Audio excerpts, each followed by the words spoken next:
everything that I say today is it's a team effort. It's going to be a long season, and yes, we have to be fresh tomorrow. And what I said, we are ready to play tomorrow.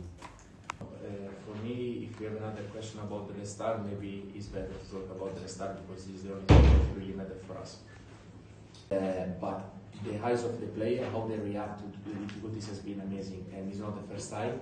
And of course, this is what we need to keep for the present and for the future if we want to keep the level of our ambition at the highest level. Together, he scored a lot of goals in the times that we were together, and I think we really enjoyed the time that we were in Turkey, in Istanbul, in the same squad.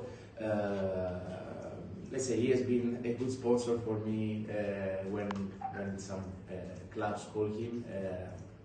But yeah, as you know, things went in a different direction, not just for Lisbon, but many other things. So, but for me, the most important part, as always, is to live in the memories of the player, some good vibes, and to have, of course, a human connection above all. And after, of course, also if footballistically we click and we connect, that's, of course, the ideal scenario.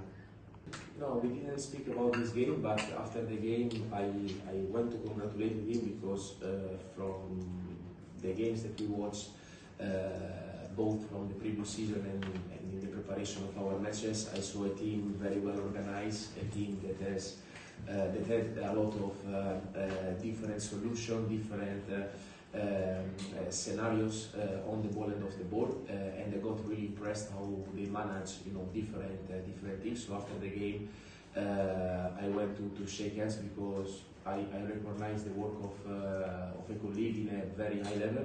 And yeah, during the last season we shared a few times, few messages, we spoke. Unfortunately, let's say things didn't went well for him after, but of course I hope for him the best because I truly believe he's a really good coach.